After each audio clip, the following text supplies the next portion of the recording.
I'm seeing certain comments that just really are dumb. First of all, before I go anywhere further, what did Jorge Linares catch Devin Haney with that staggered him? A beautiful right hand followed by a short left hook. Everybody talking about Jorge Linares' right hand. It was a right hand left hook combination that hit Devin Haney. That's a knockout combination.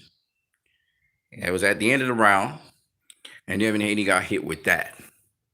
So if they're telling you that it was a right hand, it wasn't just the right hand. It was a right hand followed by a left hook. It was a 1-2. Boop, boop. All right. And yes, it stunned Devin Haney. That's why he staggered back. He's built really tough. And he had to recoup in the 11th round. So he was fighting defensively and he was staying low. He was dipping under shots and he was clinching. He would slide to the inside. Bob and weave, slide to the inside. He was still trying to break down Jorge Linares. He was still trying to stay in the pocket and fight him toe to toe. All right. Which is credit to Devin Haney. But he was also staying close to him and clinching, which you're supposed to do.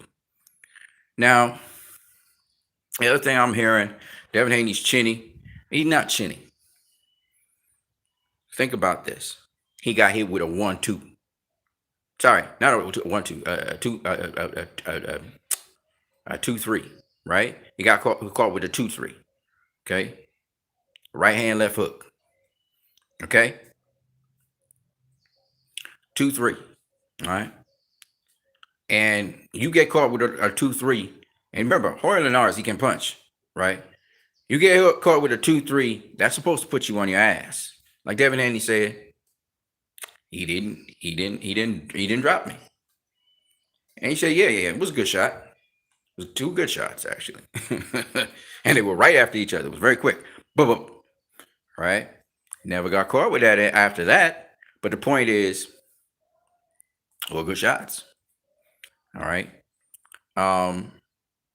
And apparently, because of that incident and that adversity that Devin Haney had to go through, people are saying, well, Devin, look at him. He's like Teofimo Lopez versus Nakatani, which is not true. Once again, Lopez versus Nakatani, Lopez was eating right hands all night long. Devin Haney wasn't eating right hands all night long. He was rolling and riding the left hook. He was rolling and riding the left hook. Okay? We can talk about this all day. Okay? But he got hit flush with a 1-2 at the end of the round. You slip up in concentration for 1 second in boxing. You lose your focus for 1 second in boxing, and you could get put down and bad. Okay, and the whole complexity of the match could suddenly change. So he had to recoup. He had to pull himself back together in round 11, and in round 12, he was doing this thing again. All right? But he was smart. He clinched, which is what you're supposed to do. When you get hurt, there are things you're supposed to do, and he did them. He stayed low. He got underneath Jorge Linares shots, and he clinched. In the 11th, especially. Make sure he had his feet and his bearing back at him. All right. And kudos to Jorge Linares, true veteran. Sneaky. Loved it. Jorge Linares proving why he was a 3-time world champion. Beautiful condition. I mean, he was taking a lot of punishment, a lot of punches from Devin Haney, particularly to the body, sweeping the right hand to the body off with the jab. But again, beautiful fight. Devin walking down Jorge Linares, even walking him down in the 12th round as well. Jorge, though, finishing the fight strong in the 12th. Had Devin Haney more defensively minded. But beautiful performance by Jorge Linares. Beautiful performance by Devin Haney. Jorge Linares said he was feeling a little bit stiff, though, in the beginning. But I think he was feeling stiff because Devin was pushing the action on him from the opening bell. Devin was pushing the action on him. So it wasn't necessarily he was stiff and he needed to warm up, which he probably did need to do. But it was also that he hadn't found Devin Haney's rhythm. Devin Haney was moving too fast, too quick, just too fast, too quick for him in the initial stages. Then he warmed up to him. Right? And again, if Devin, you lapse in concentration because you got the whole thing under control, you're doing whatever you want to do to a guy, you could lapse in concentration. Just that minor second. And things happen in boxing. You get hit in boxing, okay? But nonetheless, I mean, Devin is 22 years old? He's a real young guy. He's like David Benavidez and him is like real young guys. Teofimo Lopez, they're really young guys. You know what I'm saying? So, and remember, these guys are very young and they're very advanced for their young age. You think of Canelo, Shakur Stevenson, David Benavidez. These young guys, 21, 22. It's kind of like throwback days when guys were world champion, very young age. So yeah, now people talking about Devin versus Teal. I'd love to see that. First of all, second of all, um, both guys are lightning quick, lightning fast. I'd love to see it. I hope these guys get it on early because there'll be other guys coming up in boxing as well, and sometimes the moments, the fights that we want to see, the moments, sometimes they kind of roll over and get stale. Like Errol versus Terrence Crawford's a stale thing right now. It's not. Everybody's not calling for that anymore. But what I like about boxing is with the unification fights that we're getting, and a lot of the oh man, I gotta go to the store and buy some meat. I don't know, man. I'm just super duper hungry all the time. I put on a lot of size, as you can tell. Yeah, but with the unification fights we've been getting, undisputed world champions and stuff, you can't ask for better, man. You really can't ask for better now in boxing. You really can't. You know, and I'm so happy about that. Really returning to sort of not the golden age, but the neo age of boxing, where you're getting the matchups you want, unification fights. You're getting the best versus the best, and that's just what we want to see. I love to see Lomachenko versus Devin Haney as well. That would be a good fight. I mean, we got a lot of good fights at lightweight, but them guys, man, them guys need to handle their business first before we can have it. So we have Cambosis fight Teofimo Lopez. He got to handle Cambosis. Don't know who Lomachenko gonna be facing. I think he's supposed to be facing somebody. I can't remember who. I forgot the guy's name. Oh yeah, Nakatani. Nakatani's supposed to face Lomachenko. Nakatani again, one dimensional, tough guy. Likes to fight on the inside, but Lomachenko should handle him with ease. Where Nakatani would have been difficult for Teofimo Lopez, might find that is a much easier task for Loma to beat Nakatani. So, because Nakatani keeps his feet planted too much, don't move the feet enough to be able to handle Lomachenko. Lomachenko's a foot guy. He loved to move his feet, so his feet gonna be moving all around the place. And Nakatani's gonna have to cut off those angles to be able to face Lomachenko to handle him, and he gotta have something for him too. So, I think Lomachenko beats Nakatani, probably in more spectacular fashion than definitely Teofimo Lopez did. But Devin Haney, man, is a bad boy. He's a bad boy. I want to see Devin Haney versus Lomachenko so bad. I would love to see that. Lomachenko would really, definitely give him a good workout, good business. So, again, just lovely matchups, potential matchups. I just wish they would just match up. I think most fans would love to see that. Davis is going out to a different weight class. He's not even messing with these big named cats or guys to be. He's not mixing it up with them. So that's a bit disappointing. He's giving us fights that we don't want to see. And they're hyping him up and everything, but I just don't care. I'm like, Javante, I know it's a challenging fight facing this kid, Marco Rubios. Oh, not Marco Rubios, whatever his name is, I forgot. Barrios, Mario Barrios, that's the name. But it's like, it's in the back of my mind, but there is zero excitement for it. It's like, where did this come from? Like, why are you giving me a fight? It's kind of like Warner Brothers. Warner Brothers is giving us entertainment that we don't really care about. Like, I want to see the Snyderverse. I want to see the Batman movie that has to do with Batman versus Deathstroke. I don't want to see no damn, the Batman movie by Matt Reeves. I'm not interested in that. You give me something I'm not interested in, and my interest is just still not there for that movie. I don't care. I don't care. It makes $1 billion. That's not my interest. I don't want to see no super pets. What you giving me super pets for? You know what I'm saying? But it is what it is. We're getting a fight that I am not really excited for. With the Leo Santa Cruz fight, we knew who Leo Santa Cruz was. And we knew, it was a legacy fight in some respects. So when he went down, and then going down in weight like that, But right now, it's more of a circus show. It's not. It's not what me as a fight fan would want to see. Maybe other people be intrigued in Javante Davis, and that's well and good. But for me, those things don't bring me out. Right? It doesn't get me interested in any way. So I'm not really following that.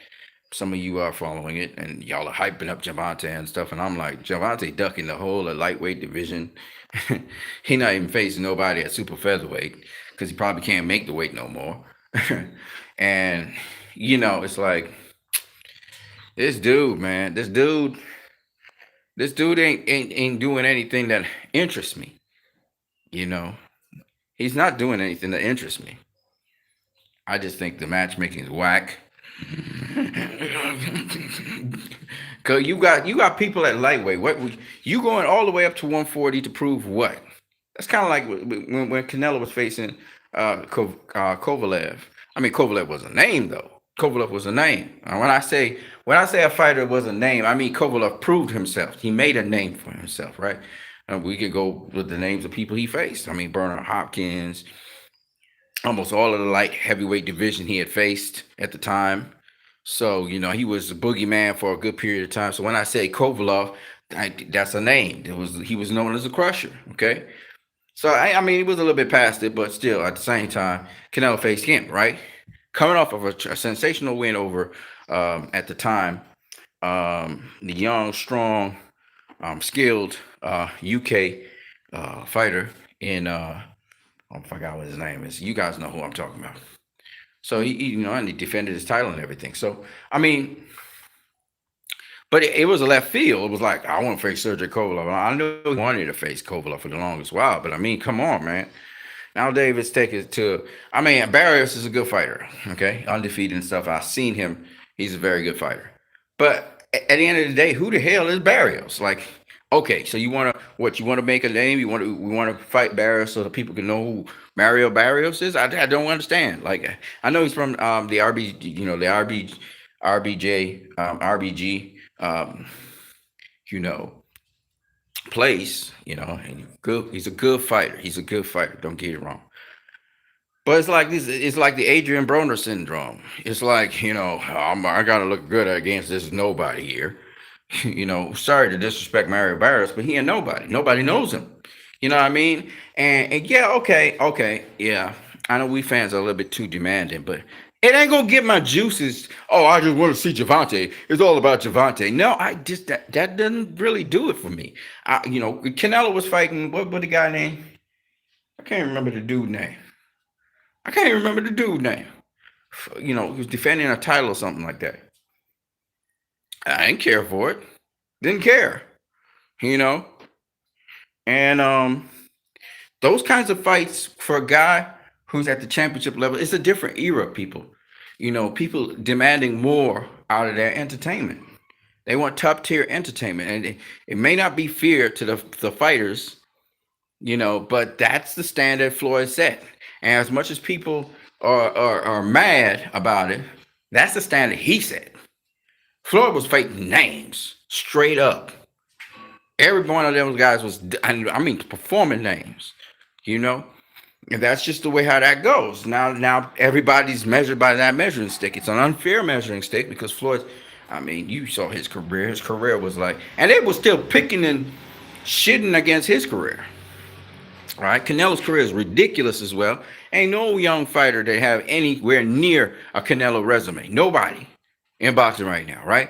And Canelo getting shit on, right? So, based on those stats, if it was like back in the day, like if we were talking about the 80s or something, a Mario Barrios versus Javante Davis, people being more naive as they are, would have been like, yeah, I want to see that. I want to see Javante again because it's all about Javante. In this era, it's not the same thing. People want quality fights. They want value for their entertainment. And if you got other superstars out there, people want to see them match them one time. MMA kind of spoil the game in that respect too. Because you get instantly, oh, this is the guys you want. Okay, we're going to put them together, right? That's what MMA has done. Unfortunately for boxing, it's not quite like that. But if we know over the horizon that it's promised that this guy going to face that guy, then we are willing to put up with shit so that we can see the two guys clash. That's the whole point. And I think that's where people get disappointed. Like, for example, Fury versus AJ. That's all we were hearing about. And then all of a sudden, Fury's facing Wilder, and people are like, "What? Like really? Like it's anticlimactic." You understand what I'm saying? You're building, building, building, building, and bust. Wilder. So the guy you were supposed to face from since last year, you're now gonna face him. That all of this shit just to get that. Come on, man. And so that's the disappointing part, I think, of boxing. Um, and I think most of you guys vocalize that quite well. So, I don't really particularly care for Javante Davis's fight, but you got other guys like Teofimo Lopez is facing Karen Bosis. It's mandatory. Again, he's talking all this junk, and then he's gonna face Karen Bosis. When Devin Haney was like, "All right, man, let's get it on," all this shit talk about Devin Haney, and then you're facing Karen Bosis, and I bet you after that he ain't gonna face Devin Haney. Okay, they're not gonna try and face Devin Haney. They ain't gonna try and face Demetrius Sandra. Let's be real. These are the real dogs. You know, they don't want to face Devin Haney. They don't want to face Demetrius Andre. They don't want to face them guys. The D's. Devin and Demetrius. You know what I'm saying? They don't want to face those guys because them guys know how to box. They know boxing. They know boxing. I heard Canelo say, Demetrius Sandra, he's a horrible fighter, and then he laughs after because he knows he's a horrible fighter for you because it's going to be a tough fight for your ass. You know what I mean? But he's not a horrible fighter. Obviously, he's not a horrible fighter. Okay, so I'm going to catch you guys later. This is what you need getting out of the building. I just wanted to talk about that because it's baloney. I hate when people disrespect the sport like that. Oh, Devin Haney, he don't got no chin. Devin Haney ain't got no power. He got plenty power. He broke a dude's eye orbital. He got plenty power. Okay? He did what Canelo did to Billy Joe Saunders. He did to another guy. So he got plenty of power. Like I said before, it's putting together, getting that timing to get the knockouts. His timing is still slightly off. He's still trying to force it. Canelo does the same thing. He forces shots sometimes, but he got good power, man. But you can see the shots coming. So he got to learn how to get his timing down. All right. Haney got enough power to put people down. Also, this other cat got power. Tangible Boxing. What's up, Intangible? I ain't seen you in like 100 million years. Intangible Boxing News. What do you think of Nonito Donaire, man? How he dominated the game. What do you think of Donaire's performance? Old man Donaire, man. Still doing his thing. Tangible Boxing News says, not sure it's that Devin can't punch. He just needs to learn to turn his punches over a bit more. Yeah, technique. Punch through the target. Punch through the target. He don't always punch through the target. Because he always like to stay in balance. That's a Floyd thing. He like to stay in balance with all the shots. So sometimes he snap the punch instead of throw it all the way through. Another thing I noticed is you're right. Sometimes he don't turn it all the way over to the knuckle. He don't turn it all the way over to the knuckle. Yeah. He don't arc it enough. He wing it. He sweep it. He sweep the punch instead of turn it over. Boxing Science says, what's up? Lomo will beat Haney easily. Okay, then make the fight then. Let's see it then. If you think it's easy work, let's go. Let's go. Let's have it. Let's see. Lomo would beat Devin easily. No, come on, dude. You're dreaming, man. Devin's a problem for everybody. Win, lose, or draw. He's a problem. And that's why they don't want to. He's his own boss. Devin's his own boss. He has his own company. He can go on any network. Why these fights not happening? Come on, man. Intangible Boxing says, Donnie looked phenomenal. Yeah, man. That motherfucker was on his game. The dude's chin and power might keep him at world level until he's 63. That's funny as hell. Oh, yeah. It's not his chin. He's a big dude for bantamweight. His size. Y'all understand that? He's a very big bantamweight. Tremendously big bantamweight. So he can take punches. He's been hit by guys much bigger than those dudes. So the heaviest hitter in that division can't compare to the heavy hitters he's had in his career. So he's well conditioned. He keeps himself healthy. And he studied O'Bally. So O'Bally, he knew what O'Bally does and what he does well and how he could counter that. And you heard his wife in the interview how she was breaking it down. She was even sparring Donaire, which is crazy. His wife knows boxing like that, and she was just breaking it down. I was like, God damn, this woman knows the science. She understands the science. They study these guys, man. I love it. I love it. I love people who know science. And Donaire's a science dude. He's a scientist like Floyd, like Pacquiao. Fucking Pacquiao's a scientist, and people don't give Pacquiao the credit he deserves. He a smart fighter too. They scientists. That's why they lasting so long in this business, because this business is brutal. Intangible Boxing News says Devin should fight Lopez for real, undisputed after Lopez fights Kambosos. It depends on if Lopez wins his fight against Kambosos. I know most of you guys and even myself believe he will dominate Kambosos and beat his ass.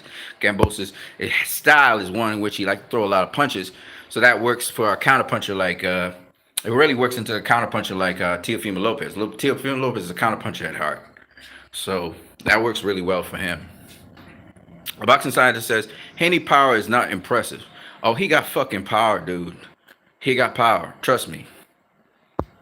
He got good power. He got good pop. He's not a one hitter quitter like what's his name? He's not one hitter quitter like the guy he just faced. Linares. Linares is a one hitter quitter. You watch the lever action that Linares throw, how he throws his punches, and how thin and slim he is. You can tell that motherfucker, if he hits you right, he putting you down. Surprisingly, he didn't put down Devin Haney, and he hit him with the ultimate combination. Right hand, left hook, right? He hit him with a 2-3. 2-3 would put anybody down. And the speed at which he hit him with a 2-3, shit, it should have knocked out Devin Haney. It should have knocked him out. But the motherfucker, he trained like a motherfucker. He's in shape. So he stumbled back to his corner. He didn't do the skanky leg per se, but he kind of was like, and he decided to clear out the cobwebs in round 11, and in round 12 he pressed the action. I thought it was good. That was the right way to do it. Tangible Boxing News says, O'Bally does not tuck his chin. I knew O'Bally was going to get clipped from the first round. Well, it's not only that. He's open for the left hook. He opened for that left hook. And so Donaire was masking it, and then he just blazed it up top. Whoop. Uppercut and the left hook, man. Beautiful stuff by Donaire. Donaire was able to showcase all his skills. What makes Nonito Donaire what he is, he was able to do that against O'Bally. Again, an experience by O'Bally. It is what it is. Good fighter, though. Hopefully he learns from that experience. O'Bally even got buzzed by Takuma Inoue and Rashid Warren. Yeah, for sure. That is true. But even so, it's not the buzzing that bothers me. It's if you get hit with the same goddamn shot and you're making adjustments, that's a problem. You know what I'm saying? Linares, his thing is he loves to counter you in trades. You saw him sweep that left hook. That's like his trademark thing. He sweep you with the left hook, come with the right hand down the center, right? And you can see Devin Haney made an adjustment to it. He dipped under it or he snapped back from it. He slide in, snap back out. You see Errol Spence do the same thing in the southpaw stance, right? Floyd do the same thing in the orthodox stance. So you can tell these guys, they know how to not get countered. They have defense. I keep on telling people, defense wins you fights. Defense. You got to have defense in this thing. Don't forget to smash the like button if you would be kind. So defense is what makes, like, people just don't understand. You got defense. You can weather any storm in boxing. It's very important in boxing, defense. And you hear Caleb Plant preach defense. Canelo, he don't talk too much about it, but he knows about that. It's how, and the defense starts with what? Defense starts with what? Your feet, your goddamn feet. Defense starts with your feet because your feet will determine where you are in that ring. And everybody thinks feet means walking around the ring and circling around. That's bullshit. We're going to talk real boxing here. It's about positioning yourself in space to not get hit. That's what defense is. It's not about not getting hit in the vital places. Try to protect your body. So if you can't protect yourself at all times, what is the thing the referee says? Does he say, goddamn blaze the other guy with punches? No, it says protect yourself at all times. Defense, ladies and gentlemen. Defense. The difference between the great fighters and the ordinary fighters is defense. I always will say, a fighter who has great defense has a tremendous advantage over a great offensive fighter. Why? Because he cannot get hit easily, and then he can pick his shots. He can pick to counter our opponent, particularly in his counters. Because if you are all around a great defensive fighter, it means you have so many different tools that puts you in a position to take advantage of an offensive fighter's open defense. Because you're thinking defensively. And even when you're offensively attacking a guy, you're thinking of it in terms of lapses in his defense. You're taking advantage of those little gaps and holes you see because of your timing. You can see when it opens. The openings are available to you because of your timing. It's not just the spatial arrangement, it's the timing when the hole opens. Because if you got that timing of the opponent down, you can catch him with a shot that he didn't expect. And Devin Haney's a little too predictable. So he keeps on repeating the sweeping right hand to the body, but he does it in a predictable way. His timing is still not there. That cobra-like timing, that serpentine typing, that offbeat timing, that's what will make him put down his opponents. That's what will make him drop his opponents, not just sheer power and technique. The boxing scientist says Loma will walk through Haney. The reason why Loma lost to Tio is because Loma was afraid of Tio's power. No, my friend. He ain't afraid of Tio's power. It was the explosiveness of Tio and the positioning of Tio. Tio kept on facing Loma. When Loma tried to get that angle on him, Tio was right there. And he countered his ass with venomous precision. You understand? Like I said, power don't mean shit if you watch the video before, if you don't know how to use it. Floyd was talking to Javante Tank Davis and saying, don't depend on your power to bail you out. He said, listen, man, power is not enough. Resort to your boxing skills. How many times I got to say, what happened when a guy could take your power? What you going to do now? You can't get him out of there. So you got to resort to your boxing. It's hit and not get hit. That's boxing. That's boxing. Once you understand that, you're going to work on your defense. And that opens up the offense to your opponent. But the key is defense. The key is defense. Okay? Once you got good defense, that's why I'm never worried about Canelo. Nobody gonna knock Canelo out. That ain't happening. It's not happening, ladies and gentlemen. Nobody's ever gonna knock Canelo out. So when I hear a guy say he's going in to knock out Canelo, I say, oh, you going to get your ass knocked out. That's what you gonna go do, because you gonna open up yourself to get countered. Right? Boxing Science says, if Haney had power, why did Gamboa go 12 rounds with Haney when everybody like Crawford and Tank knocked Gamboa out? Well, first of all, Gamboa was smarter. He know how to clinch. He know how to hold. Right? Okay? He was doing it. He was using his head to come in on the inside. Even Linares was using his head in that fight with Devin Haney. Get booked. Right? Haney, like I said before, he got power. You know who else has got power, but he don't drop people? What's this kid name? The European fighter. Boy got brick hands. He fought Jose Benavidez. Dropped Benavidez. Forgot what his name is. Gavin? Was it Gavin? Whatever his name is. That boy could punch. That boy could fucking punch. But being able to punch don't mean that equivalates to KOs. Hank Lundy, that motherfucker could punch. Be dropping people like flies in sparring, but it don't translate into KOs in real fights. You see what I'm saying? So just because a guy ain't getting a whole set of KOs, don't mean that guy is feather fisted. It may be that just the way how he does his stuff is sort of predictable at the highest level when you're really in a real fight. Or maybe it could be that just the fact that the big event makes them want to impress people so much, they force the action, they force their punches.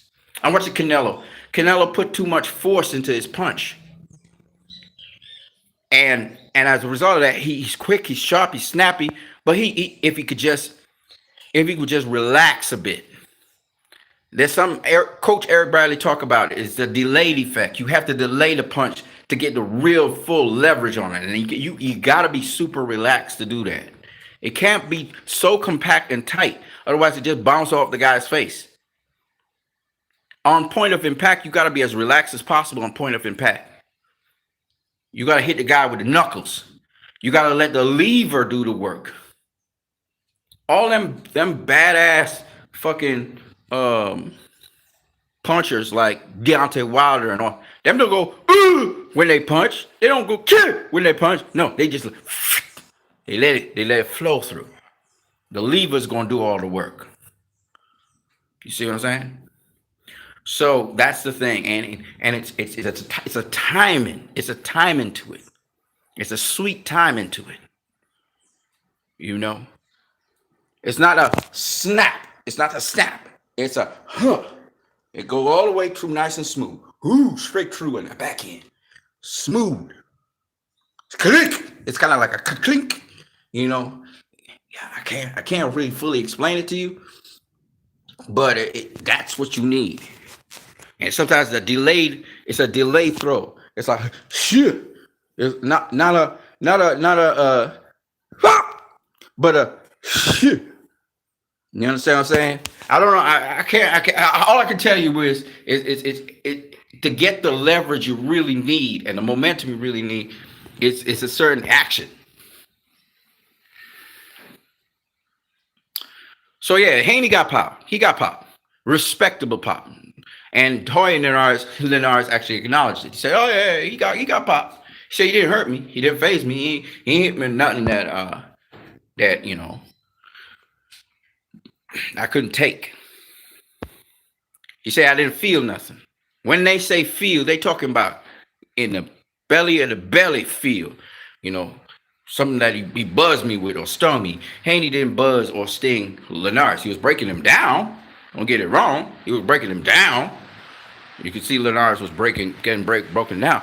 But Tangible Boxing says Gamboa is Chinny, but he's very negative against Haney. Yes. He's using veteran tactics. The man wanted to survive long enough to carry Haney into deep water so he could stop him. Good game plan. Luring him into tons of clinches. Haney's front foot game looked better against Linares compared to it's much more crude against Gamboa. Yes, that's right. He's improving as a fighter. He's definitely improving as a fighter.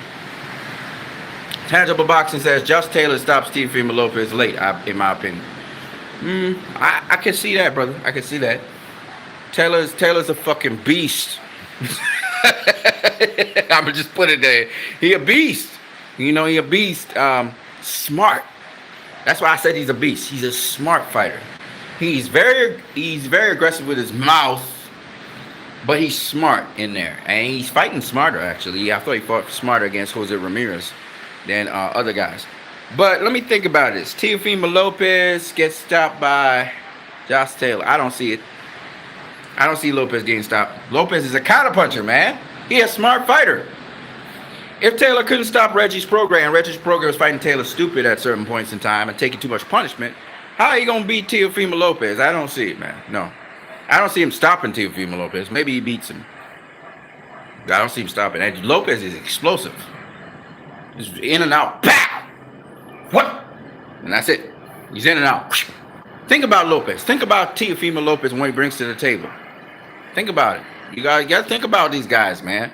Lopez's reaction time is ridiculous. He's incredible reaction time. He's very sharp. He's very fast. And again, he got those angles. He can pivot. His defense is not that great. He uses the shell, but he still gets hit. He tries to shell up and he still gets hit. You got to work on that. But he has been fighting some phenomenal talent, though. You know, and he's explosive, and he gets the KO. You blink twice with T.O., he can put you on your ass. Maybe not knock you out, because he doesn't necessarily have. He's not really a power. He's not a true power puncher, and that's again a lot of people are gonna have problems with me saying that. But again, he's working on his technique. It's the speed, the quickness of which he punches with. The speed kills. You know, he's a Zab Judah-like kind of guy. He's a little bit more meatier than Zab Judah, but again, those Brooklyn guys, those guys from New York, known for their power, right? You know, very aggressive, very vicious. But can Teofimo Lopez be outboxed, and can he be, made to look amateurish? Absolutely. Devin Haney could do that to him. So that's why he ain't too keen on facing Devin Haney. Okay. And Devin Haney's the goods, y'all. If y'all don't, anyway, whatever. He the goods. He's the real deal. But y'all see what he made. He made Jorge Linares look like an amateur. Okay. He made Jorge Linares look like an amateur. You know who's the two baddest boys on the block right now? Is Devin Haney at lightweight and Shakur Stevenson at super featherweight. Shakur Stevenson is the goods. Them two boys is killers. All right, so they don't stop guys, but they beat the fuck out of them. They bad boys. Them two boys bad. I'm telling you, man, they're bad boys. Yeah, but time will show me correct about Devin Haney and Shakur, and they killers. Like their mindset is a killer mindset. Like they take no prisoners. But y'all gonna see. And Haney's such a nice guy otherwise. And he's not boxing, he's just so friendly and everything. Kick your ass, though. They draw blood from you. Bust you up real nasty. He mightn't put you out, but he bust your ass up. They're killers, man. I seen Devin in action now. I seen him spar. I seen him beat the fuck out of some guys. The guys still persist. I like that. They dog-like. They still keep coming, and they just get their ass whooped. But there's blood everywhere. Like he will beat the fuck out of you. He mightn't put you down, but he'll beat the fuck out of you. And you ain't realize you take an ass whooping till 2-3 days after. They some vicious motherfuckers. They ain't put you down, but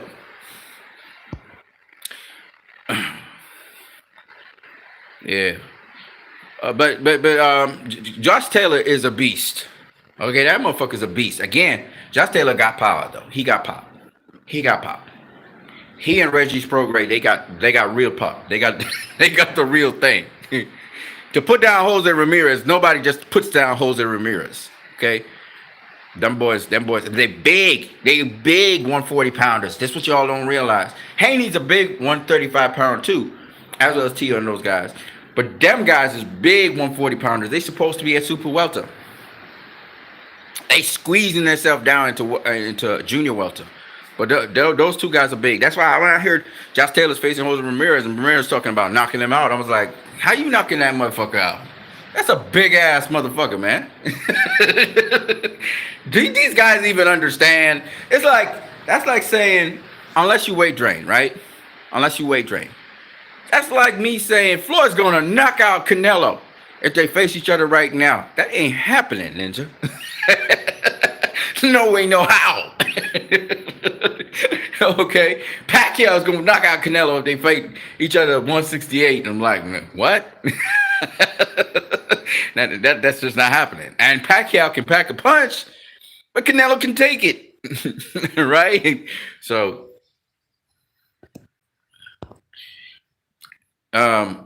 Intangible Boxing News says Josh Taylor has one of the most underrated defenses in boxing. Yeah, he got good defense. Of course. Boy's well schooled boxer. I love his footwork. I love how he stayed just out of the pocket. I love how he fight on infight. He infight viciously, man. It reminds me of old school infighting to some degree. Boy can infight. He really could infight. He understands it very, very well. And surprisingly, for such a tall guy, People think about Paul Williams in fighting, but he's sloppy as fuck. Chuck Taylor is not sloppy. Like the motherfucker is precise with his punches on the inside.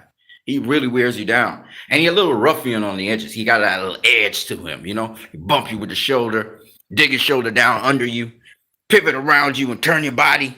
He got you in the clinch while he pivoting. You know, he got that old school vibe. I love it. Love it. And he's a southpaw on top of that.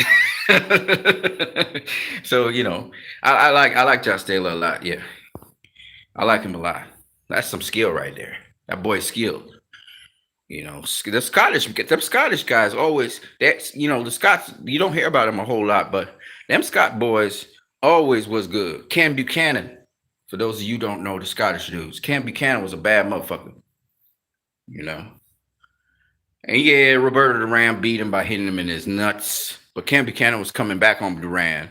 He weathered the storm early, and then he was coming back. And then Duran had to hit him in the nuts when he was starting to get his ass beat. Okay, but see, a lot of people don't know the history of boxing, so I'm gonna leave that alone. You know what I mean? But Cam Buchanan never got a rematch. Never. They were supposed to have a rematch. Never got his rematch. All right. That's all I gotta say about that with Duran, because Duran was a dirty motherfucker. All that talk, he was also dirty. People don't talk about that now because it's so far away, you know. But he was a controversial figure at his time, just like Floyd. Yeah, so yeah, man, it's boxing. I always try to explain to people, Devin Haney is a bad boy. He a bad boy. He's a bad boy. That's why them guys ain't eager to face him. You know who else is a bad boy? Demetrius Andrick is a bad boy. He a bad boy. You know, I heard some people saying, well, why Jorge Linares take his foot off the gas when Devin Haney, you know, he hurt Devin Haney and he came in hard in the 11th, but in the 12th, he put his foot off the gas. Bruh, he getting hit. When you're getting hit, you're going to be more careful. When you think the guy, I think a lot of people don't understand boxing. You think you hurt the guy, you walk in there and then you get hurt. You're not going to just go in there carefree and just try and nail a guy down. You understand what I'm saying? And the guy's weathering your storm and you expending all that energy, you got to be smart with it. And Jorge Linares, he's a smart fighter. So he knew, okay, let me take my foot off the gas now. Because if I go for broke, he might knock my ass out. So you want to hold your integrity. And as a veteran of the sport, having known so much about the sport, he's smart enough to understand that. All right? This is not that he took his foot off the gas. He being smart. He a smart fighter. You see, you catch Devin Haney in trades, right? You catch him with a quick left hook. And that was his thing. But Haney made adjustments to it, but he still get hit with the left hook every now and then.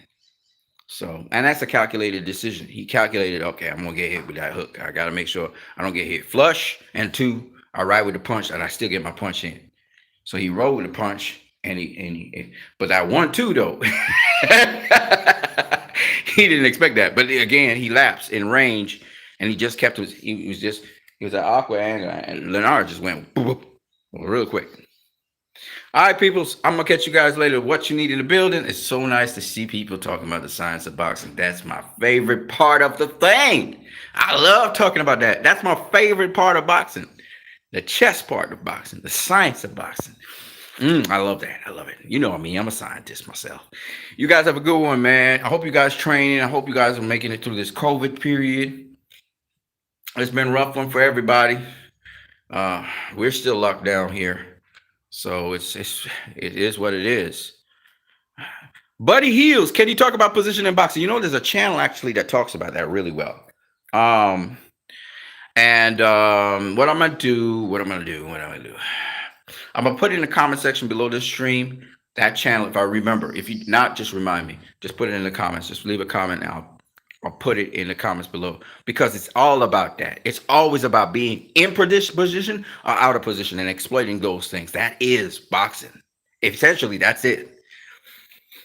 And timing. Boxing's all about being in a position and timing. It really is all about that at the end of the day.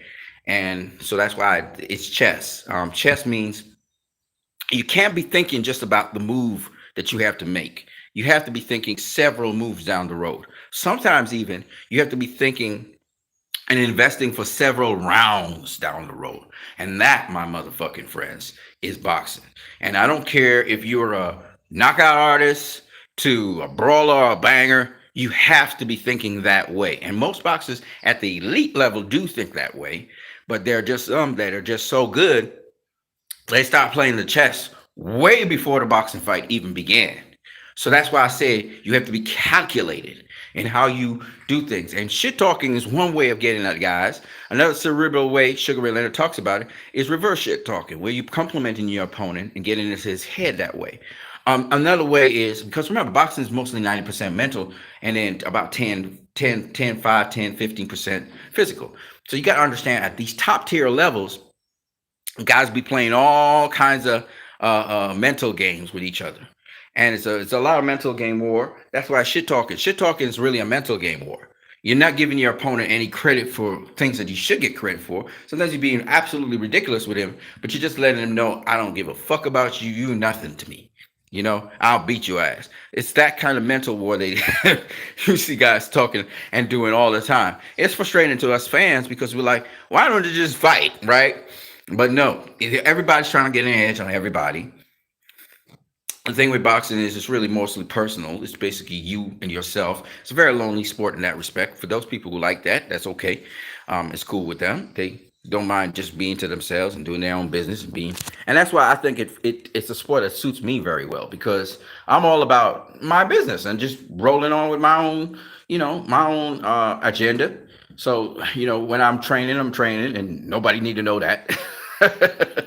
I just come out and do my get in a fight and do what I got to do, and I'm back to training, and it's just perfect for me because that's my personality. My personality is I'm more of a loner. I'm more of a guy that more sticks to himself. So it really works well for me. Boxing is a great sport in that respect, and I think a lot of you are the same.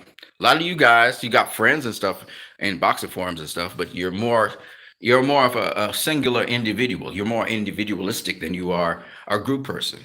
And you'll find that boxing really suits you, but you must understand something. And that's why I really recommend a lot of you guys who are talking boxing here that you actually do it. Do it. Do it. You'd be surprised how far you go. And some of you guys got a lot of pop and power, and you just don't even know you got that kind of pop and power.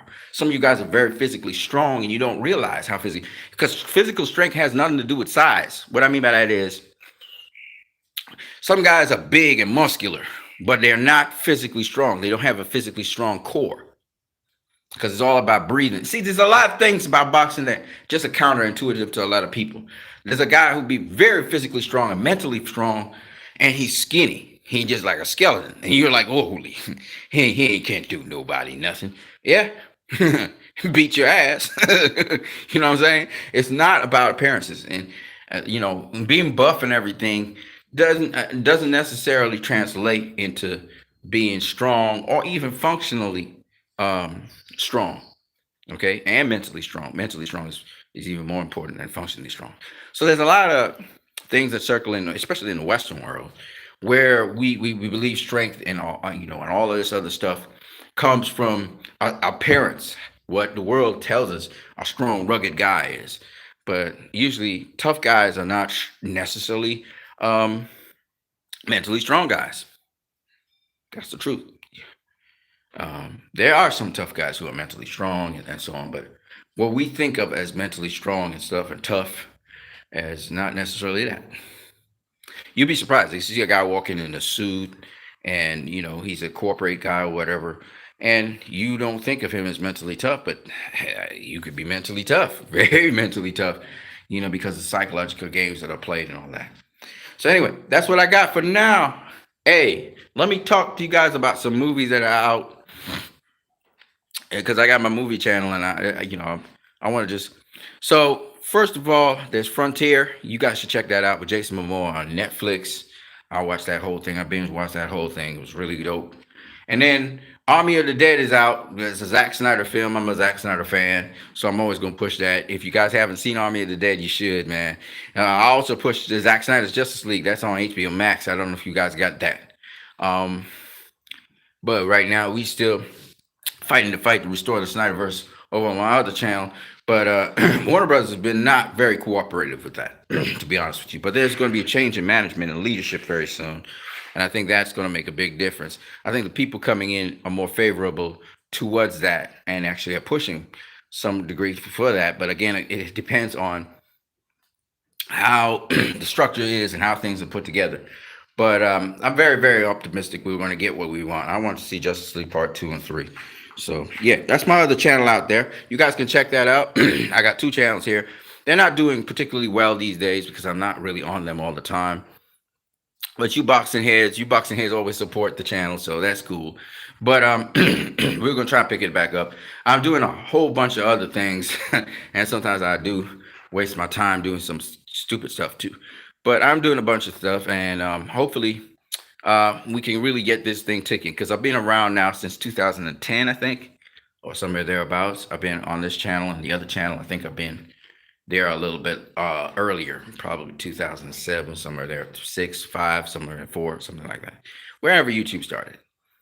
So want to really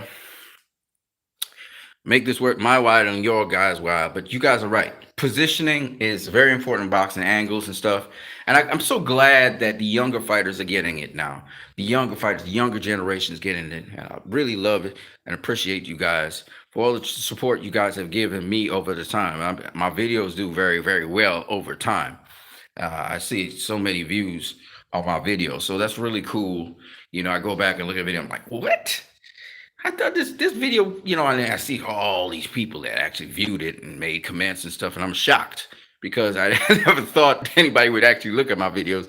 I go back and it's ridiculous. Like people, and it doesn't show up on my feed, so I don't get notified that my videos are doing that well. So I'm glad about that, though. I'm glad that people watching it, they're getting educated on boxing. People are talking smarter about boxing. I still see like dumbasses say some really stupid stuff.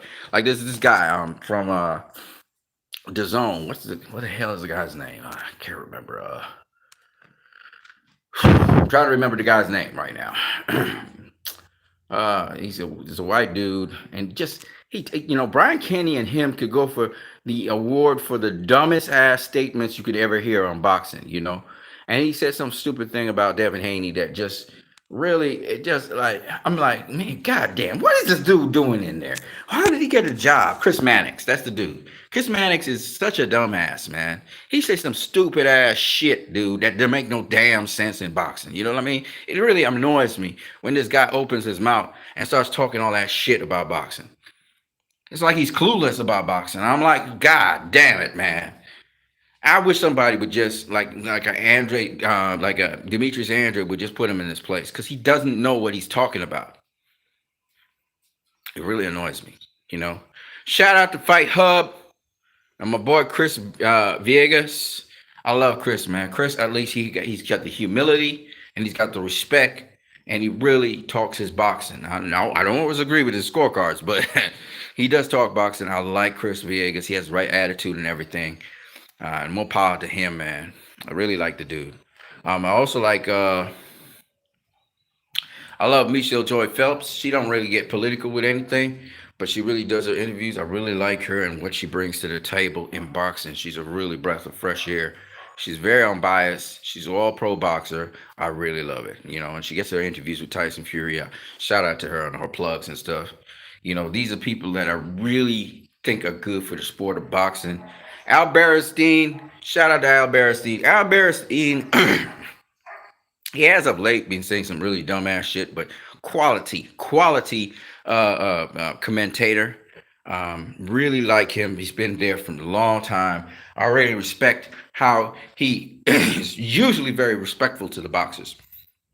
He has his own personal views and stuff, and sometimes he says some dumbass shit, but for the most part, he's very respectful, very humble guy, very supportive of the sport of boxing. I really love him. So I'm just saying these guys because I hold these guys in pretty high esteem for what they're doing for the sport. Not everybody's like that, and some people. Seconds out, dude. I forgot what his name is. He dresses very well. That's what I like about him. He dresses very well. It's classy. I don't necessarily like his interviews. I don't like how he asks questions. Sometimes he really doesn't understand boxing, and it's cool. And he's very kind of arrogant with it as he's asking his questions. He does try to ask the tough questions, but he also has a bias in how he says certain things, and really annoys me. Radio Raheem, that's the guy's name. Um, Fight Hype. I like the guys at Fight Hype actually. I like the guys at Fight Hype. I like how Fight Hype gives its opinions on different things. That's an interesting movie thing. I just stole this picture that you see, the cover picture off of AK Sports TV. AK got a bias towards black boxers, but other than that, I really like AK Sports TV. He says he talks the truth, not always. I can course correct him on some things, but for the most part, AK Sports TV, man, I like you, bro. And you're doing big things. You're getting bigger and bigger on your channel. I like that. You keep prospering and being in good health. AK Sports TV. Shout out to AK. AK be coming through even and checking out my channel, which is really dope.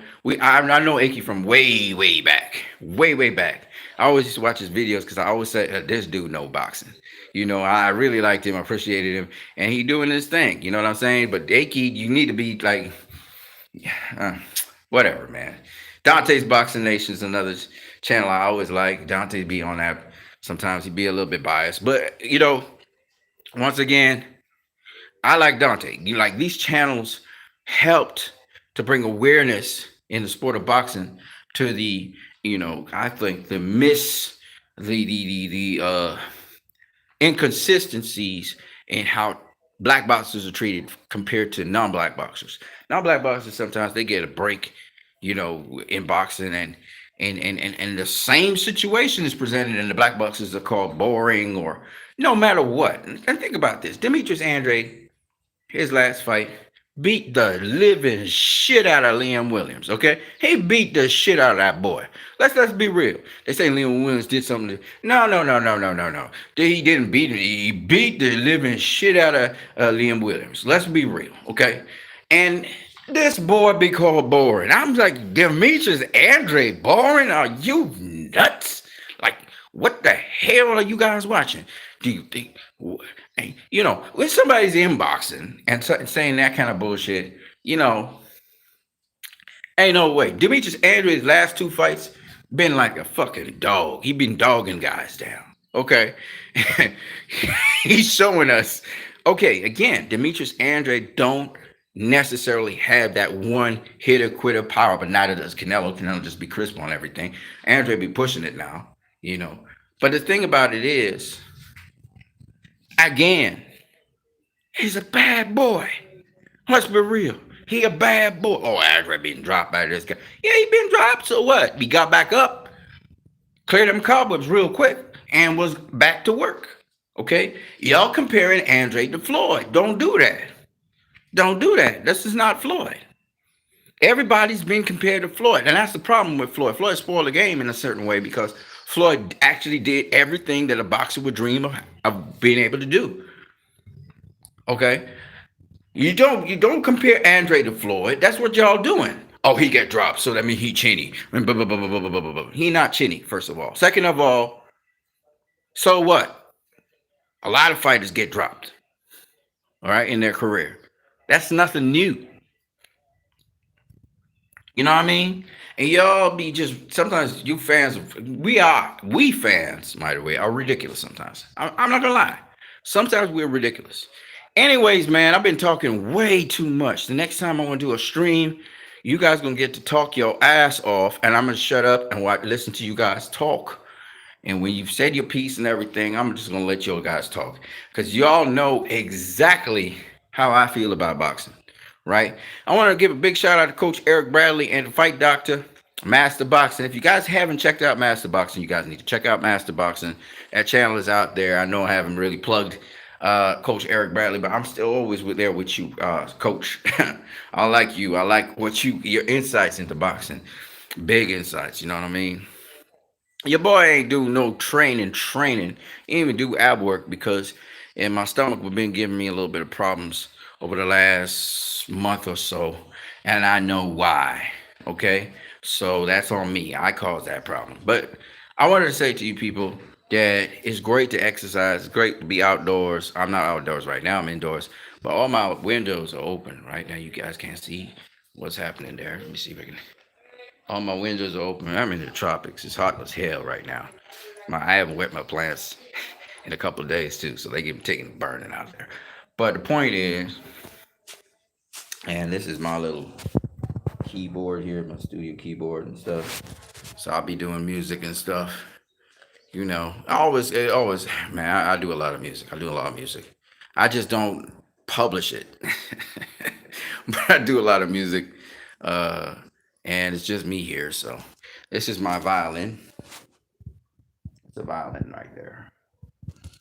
So I do strings. I do, keyboard stuff. I do different things. You know what I mean? I do music. Some of it's real pure. I try to keep it real pure, and others I just play around with it. You know what I mean? I do music for people too. So if you guys you want some music done, you're gonna have to pay for it though. So no, there ain't nothing free. But if you want music done, I also do that. So yeah, peoples, I am what you need. It's an hour now. I talk for an hour because my ass can talk a lot. I'm gonna catch you guys later. If you want to know my next channel, it's Christ I Am Disciple, but it's known as Greig Monk Pics, Greig Monk You check that out. I talk about movies. I also leave a piece of scripture for you guys. I always like to leave scripture. I need to stop cussing. I'm trying to get that out of my repertoire. Besides arrogance and cussing, which is my little problems that I have in my life, as well as some other shit. Um, hey, let me leave you guys with this. I'm gonna leave you with the first and last, well, one of the first and last words of Proverbs 31, since you guys like scripture and shit. Some of you guys say, well, you not putting any scripture up in there. I'm like, okay. All right, the words of King Lemuel says, what, my son?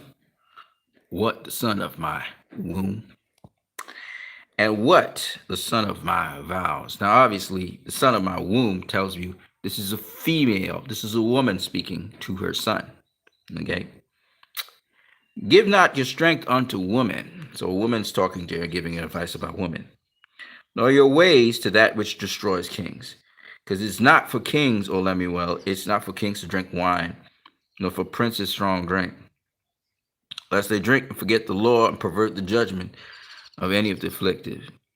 Okay, give strong drink unto him that's ready to perish, and wine unto those that be of heavy hearts. Many daughters have done virtuously, but you excel all. This is something else. This has to do with virtuous woman. Favor is deceitful, and beauty is vain. But a woman that fears the Lord, she shall be praised. Give her of the fruit of her hands, and let her own works praise her at the gates. All right, so this is old English, but I'll break it down for you guys.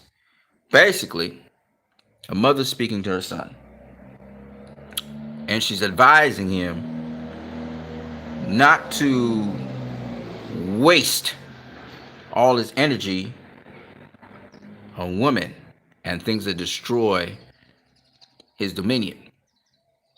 So if let's say my mother was speaking to me or your mother was speaking to you, she would say, be careful about how you invest your energy and time in your life. This is basically what she's saying. And she's saying, watch out for the woman now. Don't be wasting all your time and energy in women, because it could easily happen, trust me. And she goes on to talk about a virtuous woman, saying that particularly a woman who is diligent, a woman who is working hard, a woman who is someone who elevates people around her, that woman will be rewarded from the works that she does. Now, this can be flipped to men as well. But the point is, it was a mother talking to her son. And particularly, she was talking to her son about a union with people, meaning relationships with people. So she's talking to him and saying, "Now listen there, homie. I'm a woman, so I'm gonna tell you how it is. Don't waste all your energy on women. I know what I'm saying. Don't waste all your energy on women, because that's something that would easily entice you and draw you. Because women are like that. Women, and this is not negative. This is not knocking women, but women are just phenomenal. All right, you talk about a woman, it's just a phenomenal thing. Okay, but some women use their awesomeness to entice men to get things from them, and it'll just suck you dry, right? You all know this. There are people who are opportunists, period. But they can finesse their opportunistic ways. And if you know what it is, you know what it is, right? So that's just what it is. And it can draw all that energy and strength and vitality out of you as a man. So you need to be wary of that. And it's not a woman are bad. There's no such thing as that. It's just that you have to know what you're getting yourself into with that. And that's just a good advice all around for everybody. But for the virtuous woman, that is a woman filled with virtue, or a woman that has a lot of value. Um, that woman will edify and build everybody around. But again, note her advice. Don't invest everything you have into that one woman, right? You ain't got nothing left. So it's very important to understand that principle. And it doesn't just go for women, it goes for anything you are inclined to be interested in and putting your all into. It's very important to understand you don't want that thing to suck out everything from you. Okay? So a woman is anything that's desirable. When the Bible talks about a woman, there's a number of different reasons why, but for just for the sake of talking about it right now as a subject, it's anything that's desirable. Women are desirable, right? The way how our world is arranged and structured, women are the ones who really focus on beauty. If you look at me right now, you get the perfect, you get what I'm saying, right? If I was a woman, I couldn't look like this, right? So, you know, this is just the way society is. Unfortunately for women, they have the pressure put upon them to some degree to always be desirable, always dress and look and care about themselves in a certain way, which is unfortunate. And I'm sure there's some women who say, like, man, don't pigeonhole me into that. I don't give a fuck about how my clothes look and what I wear and how I look. You know, I just want to rock. I'll rock out there. I'll rock myself out there without my hair comb and shit. Damn it. Right? So there's some women like that. But for the most part, even men, we should really hold ourselves to a higher standard. I should hold myself to a higher standard. But I'm like, COVID, I ain't want to get no COVID. I'm not going out there to get COVID just because I want a haircut. Besides that, the barber saloons are closed, right? They shut everything down. So I can't even go out there and do that. And I could cut my own hair. Yeah, sure. I could do that too. I could just zug up everything. But I'm like, you know what? Let the hair grow. I'm a happy dude. All right. So I just thought I'd share that with you guys, from the infinite, vast array of so much material out there that you guys can go and look up that stuff and you can even experience it for yourself if you want to.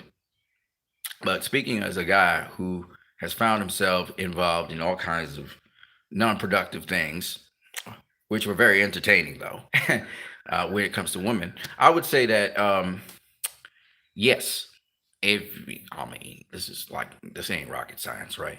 For those of you who are heterosexual, at least, even if you ain't, you're gonna accept it. Women are just remarkable, right? They're beautiful. Um, I don't care how ugly a woman might be. There's just things, there's attributes, there's emotional attributes, there's just different attributes about them that make them very appealing.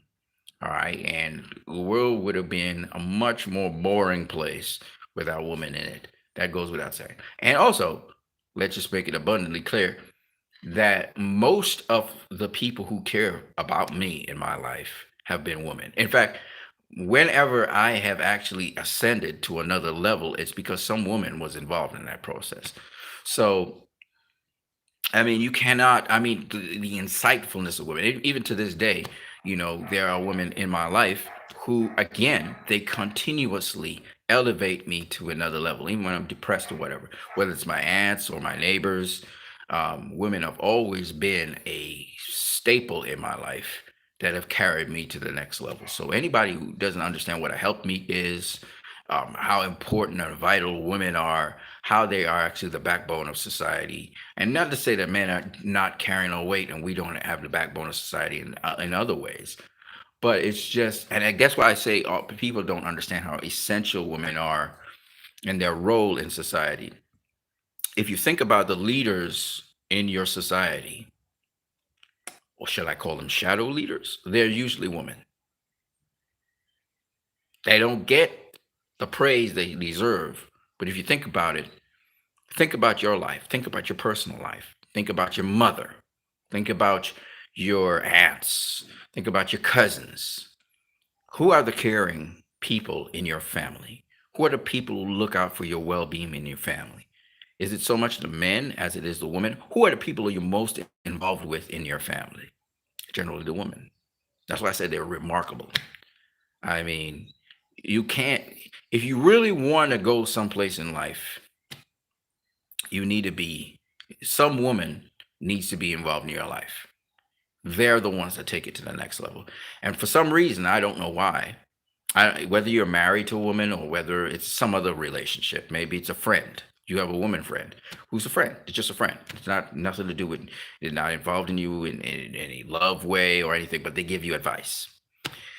You will find that that advice is usually something you really can consider in your mind because, again, if you haven't realized it by now, and if you haven't been able to really tick that bell in your mind, they give really good advice. Women give really good advice.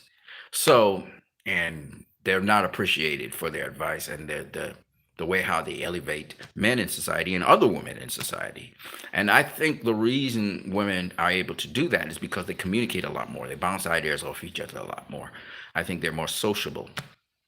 I think they're more open to seeing things in the world. And because for so many years, women have been discredited, women have been pretty much put down and regulated and shit.